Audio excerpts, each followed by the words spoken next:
video, I'm going to be showing you how I upload to Printify with the eBay integration.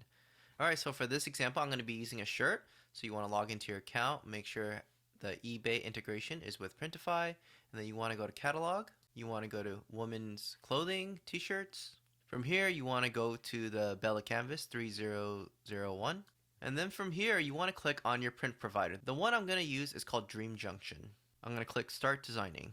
After that, add your design. My device. As you can see, you can't see it, so you have to change the color. I'm going to click on the white one right here, so all colors. Click on it. It's going to disappear. And then after that, the ones I'm going to use is black heather. The other one I'm going to use is dark gray heather.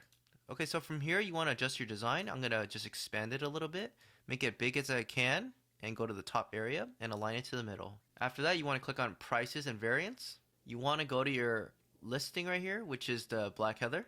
You want to check off the ones that you don't want to use for the size. So I'm not going to use extra small, and I'm not going to do triple XL. And then you want to do the same for the dark gray heather. Press update. Okay, if everything looks good, make sure to preview it and then press save product. So from here on out, we're going to actually edit the listing. This is a shirt that we just used. And you're going to see at the top there's a selling limit, and this is how much it shows that you can use for the quantity of items you can upload. So we're going to go to edit listing. Okay, so from here, the mockups, I'm going to leave it as it is, but you can customize it to your own mockups in eBay. For the title, I'm going to put in my title.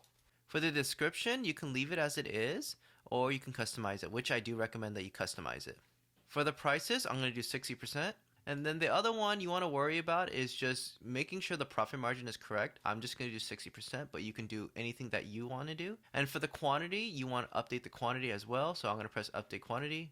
And then I'm going to do 3. Press apply. So if you look at it, the dark gray heather, there's 3 of them. Black heather, there's 3 of them as well for this size. So you want to make sure that you don't want to do a high quantity because you do have a selling limit. And so the one I like to use is 3. But you can do more, you can do less. And you can always update this later as well. For shipping, I do display free shipping. Some people don't like to do free shipping, but I like to do it. I'm going to leave store details as it is and press publish.